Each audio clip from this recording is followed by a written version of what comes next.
Hi everybody, welcome to today. Today we're talking about, on this third Sunday of Advent, the joy of coming home. The joy of coming home, receiving that from God and giving that away. So, that being said, let's get to it. Well, hey everybody, I'm walking in our neighborhood today, and hopefully if I don't trip over a trash can or something, we're going to talk about the joy of coming home. Boy, coming home is such a wonderful thing in this time of year where we see images everywhere in media and advertising and all of that. The joy of coming home and the warm welcome we have there. It's a beautiful thing, and that's what we're going to talk about today. The joy of coming home. But of course, I'm going to put a Christ spin on it, as I would, right? I mean, that's what we're all about.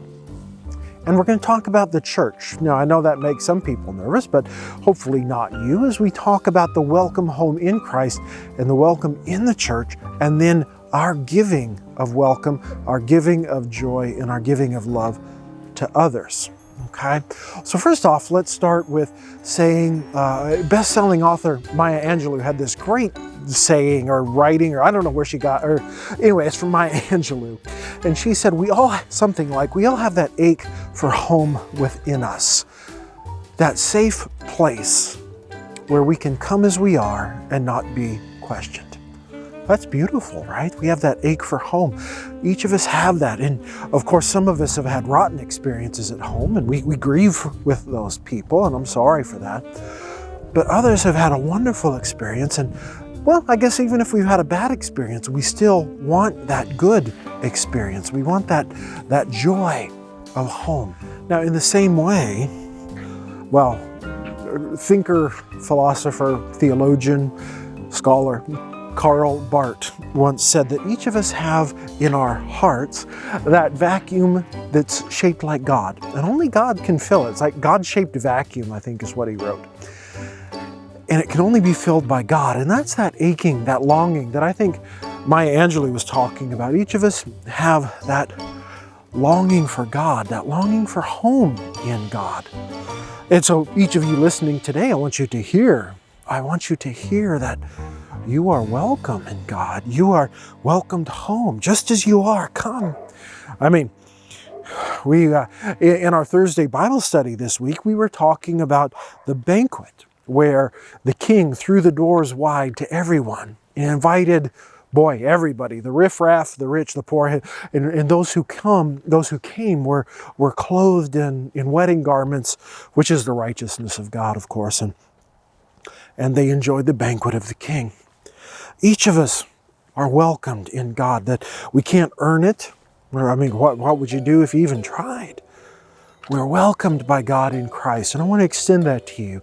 The joy of coming home, of being welcomed, of not being, questioned, not yet anyway. Just that joy of knowing that we belong, that there's a place set at the table for us. That's pretty amazing. And so I want you to hear that. You are welcome today in Christ. Now let's see, which way to go? Well, let's go this way. Hopefully it doesn't wash me out in the sun. Let me see if I can change here. There we go. That welcome is what we all long for.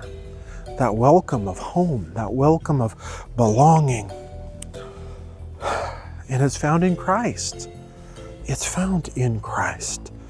So many times we hear people talking about the church being a place of exclusion, but at its best, the church is a place of warm welcome, welcoming people like me and you, people home, people to welcome, people to love, enjoy, where they can be truly human. I mean, after all, that's what Jesus was inviting us to be in his resurrection. Now, the other part of that, of course, when we're welcomed home, we have a responsibility to throw open the doors wide to other people. We have that responsibility to give to others, to make a home for others. We just don't receive and give nothing back. It's kind of like a lake. You know, a lake that has only an inlet will soon go stale. But a lake that has an inlet and an outlet, now that lake will always be fresh and clear and joyous. Well, you know what I mean when I say that, right? We as people in the church, we as Christians, it's part of our duty to welcome other people, to make other people feel the love that God has for them, the welcome that God has for them, the hope and the joy that God has for them. After all, isn't part of what we're about is to make people's lives better? I think so. It's not a selfish thing. We're here to make people's lives better. So it is our duty to give. And I'll quote Jordan Peterson, who said, people are made to bear burdens, who are made to bear responsibility. And when we bear the responsibility for others, we take up try to end the needless suffering in the world, we find purpose and meaning, and we find God in that. As we talked about last week, we should switch over from being consumers to contributors. And as you're listening to this, I'm going to challenge you today to be a contributor rather than just a consumer. If you're a member of a church, move from membership to ministry. Make someone's life better.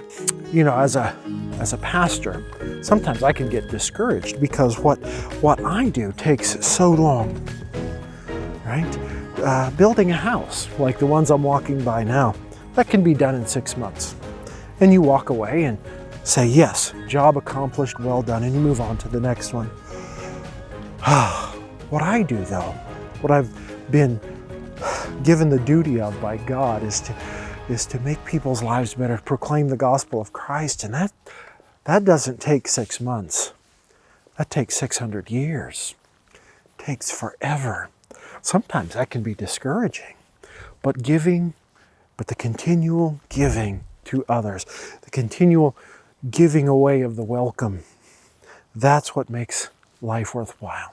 So some of you listening out there, I may never meet you, but I hope today that you are meeting God and you're calling out to God in welcome, that we're receiving His welcome, and then you're giving it to someone else. I may never meet you, but I'm partnering with you in this. You know, I was talking a bit ago about that banquet we were reading about in Bible study this week. And in our study, we talked about how the clothing, the wedding garments, the beauty of God is the righteousness of God, hope and peace, love, joy, holiness, all of those things. So when we get into the banquet, it's our job to, keep going, to work hard at making things right. So today, I'm going to invite you to work hard, to give away the welcome that God has given to you, to give away the joy that God has given to you, the welcome, to not be selfish, but to give away. Give to those who are in need. Carry the burden of those who need help. Love those who are unlovable. Be the grace and mercy of Christ to others. That's what we're all invited to be. All right. Well, thanks.